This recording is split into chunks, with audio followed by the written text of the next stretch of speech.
Bismillahirrahmanirrahim. Assalamualaikum warahmatullahi wabarakatuh.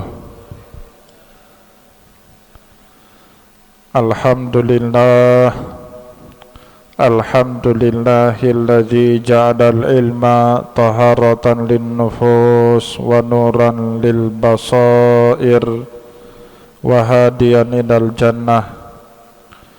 Ashhadu an la ilaha illallah wahdahu la syarikalah wa ashhadu anna Muhammadan abduhu wa rasuluhu sahibul burhan. Allahumma salli wa sallim ala rasulikal karim Muhammad sallallahu alaihi wasallam wa ala alihi wa ashabihi wa man tabi'ahu bi ihsanin ila yaumiddin, summa amma ba'du. Puji dan syukur senantiasa dan tidak pernah bosan-bosannya kita panjatkan kehadiran Sang Maha Pencipta Allah Subhanahu wa Ta'ala, yang mana dengan limpahan karunia-Nya, rahmatnya, hidayahnya, serta anugerahnya kepada kita semua, kita kembali masih diberi kesempatan, kesehatan dan usia panjang oleh Allah untuk sama-sama dan senantiasa mengabdikan diri kita di jalannya dengan menjalankan segala perintahnya dan menjauhi semua larangannya. Salawat diringi salam juga tidak pernah lupa pula kita hanturkan kepada junjungan alam Nabi besar Muhammad sallallahu alaihi wasallam, di mana beliau telah bersabda dalam sebuah hadis, "Man sadaka tariqan yaltamisu fihi ilman sahhadallahu lahu bihi tariqan ilal jannah." Barang siapa yang meniti satu jalan untuk menuntut ilmu agama Allah, maka niscaya Allah Subhanahu wa Ta'ala mudahkan baginya jalan menuju ke surganya Allah. Bapak Ibu kaum muslimin dan muslimat jamaah pengajian yang dimuliakan oleh Allah, mari pada kesempatan malam yang mulia ini sambil kembali kita niat iktikaf di rumah Allah, mari sama-sama kita kembali melanjutkan pengajian fikih kita dengan kitab Al-Fiqhu Islami wa Adillatuhu karya Syekh Wahbah Az-Zuhaili rahimahullahu ta'ala anhu. Dan insyaallah pada kesempatan malam ini kembali kita akan melanjutkan pembahasan mengenai ahkamul ijarah, hukum-hukum syariat yang berkaitan dengan transaksi sewa menyewa. Bapak Ibu kaum muslimin dan muslimat jamaah pengajian yang dimuliakan oleh Allah, pada malam ini kita akan membaca salah satu masalah di dalam transaksi sewa menyewa, di mana masalah itu tidak dibenarkan di dalam mazhab Imam Syafi'i, tetapi dibenarkan di dalam mazhab jumhur ulama. Di dalam fikih masalah tersebut disebut dengan al-ijaratu musyaharah, sewa bulanan. Ya, apa maksudnya sewa bulanan? Jadi kata musyaharah di sini terambil dari kata syahrun, yang artinya transaksi sewa menyewanya bulanan. Jika habis masa sewanya, maka berakhir pula bolehnya si penyewa mengambil manfaat dari barang yang ia sewa, dan setelah itu tidak boleh secara otomatis sewanya berlanjut kepada bulan yang kedua. Itu fatwa yang diyakini di dalam mazhab Syafi'i. Bapak Ibu kaum muslimin dan muslimat yang dimuliakan oleh Allah, sehingga memulai pembahasan mengenai masalah ini, Syekh Wahbah Az-Zuhaili mengucapkan atau menjelaskan kepada kita, tashaddada syafi'iyatu fi syarti ma'rifatil muddah.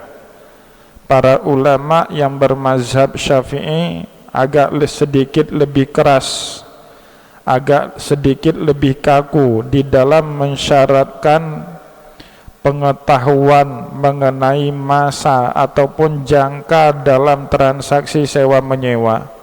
Bapak Ibu yang dimuliakan oleh Allah, sebagaimana sudah kita jelaskan pada pertemuan yang lalu, salah satu syarat sah sewa menyewa itu harus dijelaskan tempo masa sewanya sampai kapan, harus dijelaskan.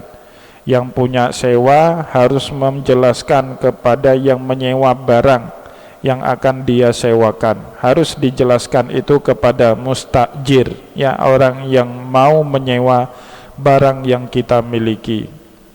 Tetapi di dalam mazhab Syafi'i itu ditekankan, ya, atau diperketat syaratnya itu.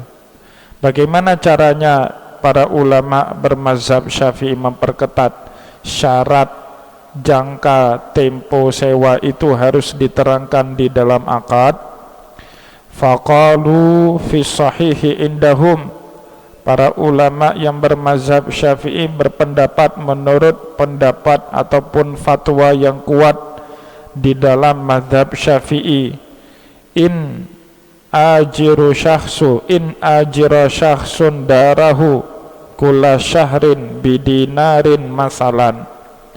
Jika ada seseorang menyewakan rumahnya kepada orang lain per bulan, contohnya, au kulla yaumin, atau dia sewakan per hari, au kulla jum'atin, atau dia sewakan per minggu atau setiap Jumat sekali, au kullu sanatin, atau setiap 1 tahun sekali, fal ijaratu batilah, maka transaksi sewa menyewa ini Bapak Ibu menjadi batal dengan sendirinya pada saat tempo yang disyaratkan itu telah berakhir. Ya, maka tidak ada cerita otomatis sambung di dalam mazhab Syafi'i. Kalaupun yang menyewa rumah kita tersebut mau menyambung sewanya, diharuskan, diwajibkan melalui akad baru, tidak boleh melalui akad yang lama, kecuali tertulis di dalam akad tersebut, jika saya yang menyewa rumah ini selama 1 tahun kemudian tidak pindah dari rumah tersebut setelah lewat walaupun 1 hari masa tempo daripada sewa rumah ini, maka sewa ini otomatis akan berlanjut selama 1 tahun lagi, dan si penyewa diwajibkan membayar sewanya selama 1 tahun. Nah, itu sudah dinyatakan di dalam kontrak. Nah, tetapi Bapak Ibu, kalau tidak dinyatakan dalam kesepakatan sewa semenjak awal bahwa sewanya itu jatuh tempo selama 1 tahun, misalnya menjelang jatuh tempo, seminggu atau 2 minggu lagi menjelang jatuh tempo, si pemilik rumah sudah terima sewa dari orang lain. Nah, misalnya ada orang lain kasih panjar, hai Tengku, rumahnya mesti kabeh sewa dari urang pun nepo sewa kelun, bek nepo sewa le ke orang lain. Itu dia boleh-boleh saja Bapak Ibu terima sewa itu, karena memang akadnya sampai 1 tahun dan tidak punya kewajiban yang punyanya sewa memprioritaskan. Nah, tidak ada kewajiban, dia memprioritaskan orang yang menyewa rumahnya tersebut, kecuali jika memang hal tersebut sudah disepakati di awal di dalam kontrak. Jadi Bapak Ibu, di dalam muamalah ini sebenarnya enak Ya, karena prinsip dasar muamalah itu ibahah. Al aslu fil muamalatil ibahah. Hukum dasar di dalam muamalah itu boleh, apapun boleh. Jadi misalnya Bapak Ibu mau menyewa rumah, Bapak Ibu langsung di awal sebelum masuk buat kesepakatan dengan yang punya rumah. Bapak 1 bulan sebelum berakhirnya kontrak rumah ini, tolong prioritaskan saya untuk melanjut ke tahun yang kedua. Jangan terima orang lain dulu sebelum Bapak bertanya kepada saya. Oh boleh, kalau itu sudah disepakati di awal Bapak Ibu, maka pemilik rumah harus memprioritaskan orang yang sewa pertama, dan dia tidak boleh mengambil sewa dari orang lain sebelum ada kata putus dari orang yang pertama. Itu namanya di dalam fikih haqqus syuf'ah. Haqqus syuf'ah itu memprioritaskan orang yang dekat dulu dibandingkan kita melakukan transaksi muamalah dengan orang jauh. Nah, jadi haqqus syuf'ah itu bukan hanya ada di dalam sewa menyewa. Dalam sewa menyewa boleh kalau udah ada kesepakatan antara kita si pemilik rumah dengan orang yang menyewa rumah kita. Sebelum kontraknya berakhir, saya akan memprioritaskan Anda untuk menyambung tahun kedua, tahun ketiga, tahun keempat, dan seterusnya. Kecuali kalau Anda tidak ada kata putus, baru saya berhak menerima panjar dari orang lain mau menyewa rumah saya. Jadi itu bukan masuk dalam bai'un ala bai'in akhi. Bapak Ibu hati-hati, di dalam muamalah ada larangan bai'un ala bai'in akhi. Kita tidak boleh melakukan suatu transaksi di atas transaksi orang lain, tidak boleh. Ada orang sedang menyewa rumah, datang kita sewa pula rumah tersebut. 2 transaksi di dalam satu akad sewa menyewa, haram hukumnya. Bapak Ibu lihat orang lain sedang menawar, tawar menawar, baik dalam transaksi jual beli ataupun sedang tawar menawar dalam transaksi sewa menyewa. Rumah itu ada peminatnya, mau disewakan, lagi dalam transaksi. Udahlah Pak, kasihlah buat saya kurang sedikit, jangan pas kali 10 juta, atau sekarang saya kasih 8 juta, insya Allah bulan depan saya lunaskan 2 juta lagi, bolehlah. Lagi tawar menawar seperti itu, datang orang kedua, udah Pak jangan terima dia, ini ngambil cash 10 juta. Itu dosa Bapak Ibu, dosa itu. Bai'un ala bai'in akhi. Kita intervensi akad yang belum putus dengan orang pertama, tidak boleh itu dilakukan. Nah, maka kalau sudah ada kesepakatan di awal antara pemilik rumah dengan orang yang menyewa rumahnya, bahwa sebelum menerima orang lain dia harus memberikan prioritas terlebih dahulu. Itu namanya yang disebut di dalam fikih dengan haqqus syuf'ah, hak tawar kepada orang yang paling dekat dengan si pemilik rumah, ya. Bahkan bukan hanya dalam transaksi sewa menyewa Bapak Ibu, dalam semua transaksi, termasuk juga transaksi jual beli. Misalnya Bapak Ibu punya tanah kosong, mau menjual tanah kosong itu tidak boleh di dalam syariat kita jual kepada orang jauh, jangan. Kita harus terlebih dahulu menawarkan tanah kosong tersebut kepada orang sekeliling yang berada di tanah tersebut. Etikanya seperti itu Bapak Ibu di dalam syariat. Nah, tanah kosong tawar ke tetangga sebelah kanan, harganya 1 meter 2 juta rupiah, mau enggak? Oh beliau belum ada belanja. Tawar ke tetangga sebelah kiri, mau enggak tanah ini 1 meter 2 juta rupiah? Lah minta kurang 1,5 juta, kita enggak kasih, belum bisa, harus 2 juta. Tawar kepada tetangga di depan, tawar kepada tetangga di belakang. Kalau sudah tidak ada tetangga di sekitar mau mengambil tanah tersebut, baru Bapak Ibu kita boleh membuka peluang kepada orang lain untuk masuk membeli tanah yang ingin kita jual. Itu etikanya seperti itu dalam syariat. Hakkus syuf'ah namanya.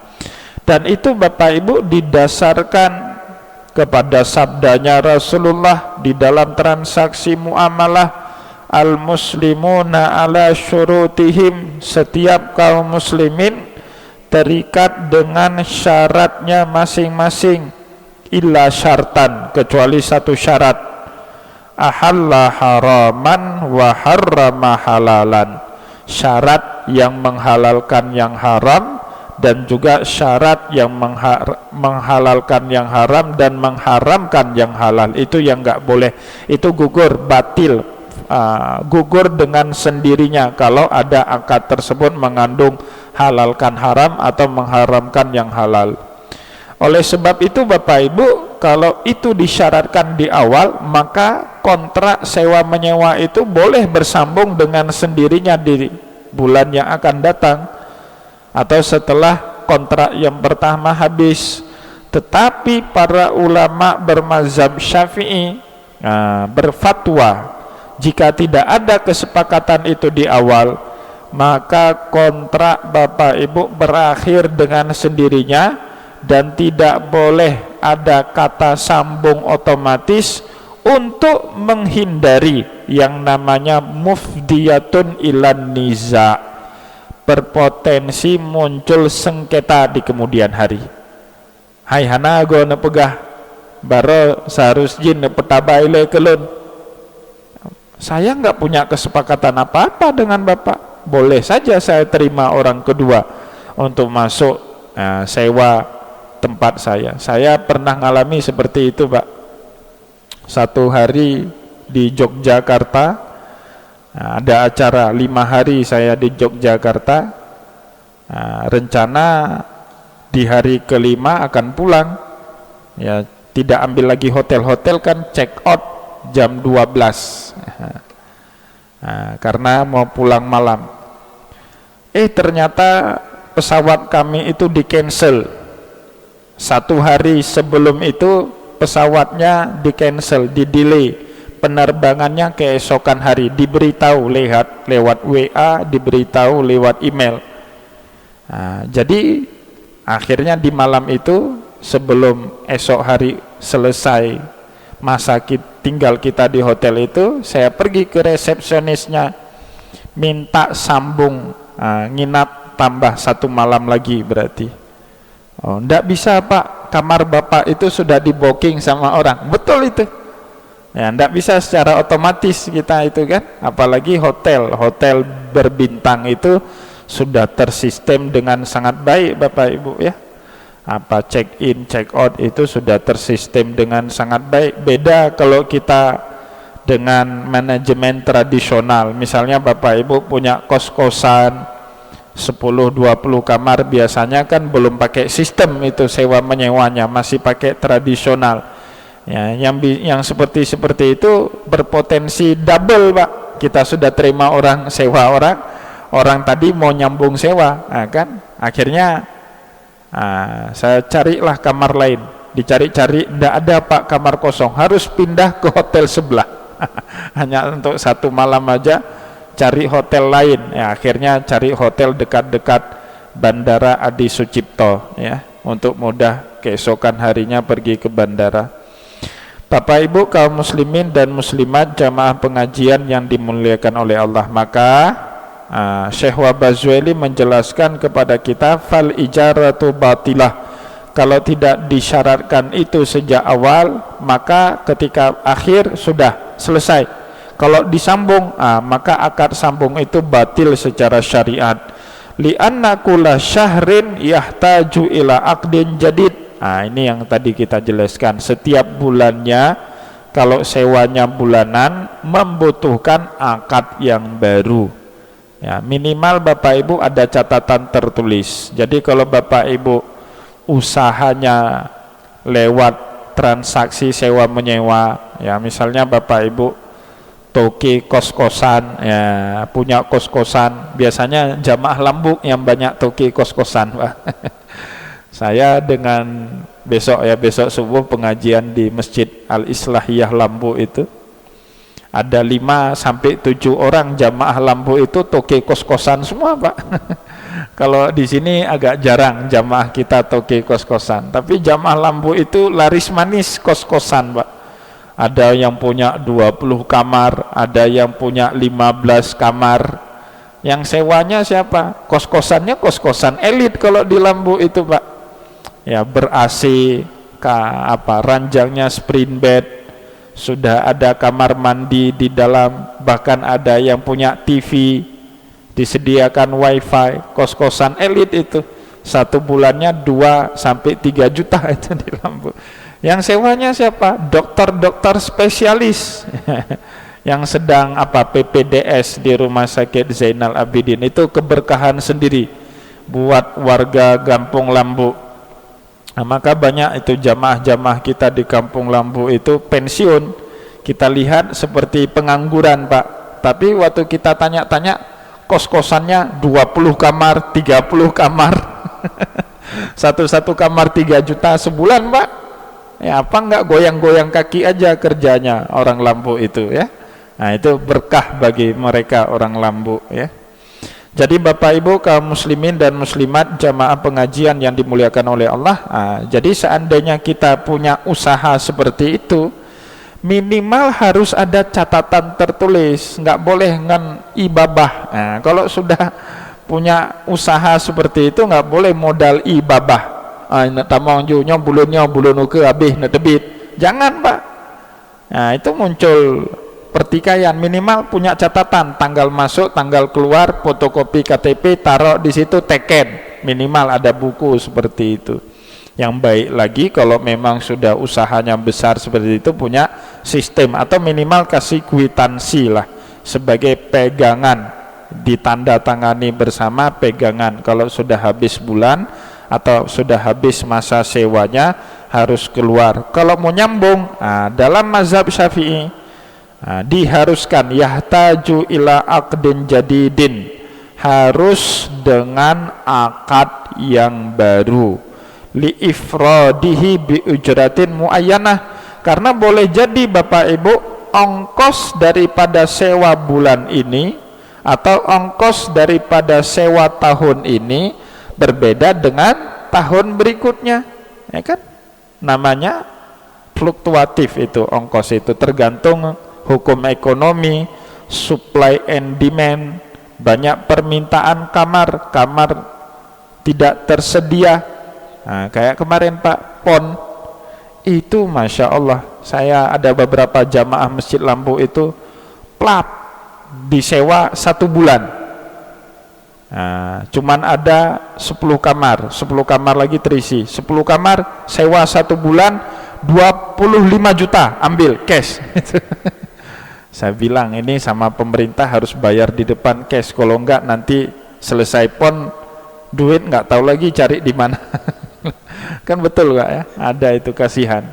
Alhamdulillah jamaah kita di Lambuk pinter, dia nggak mau kasih kunci, Pak, kalau nggak dikasih cash 100% di depan.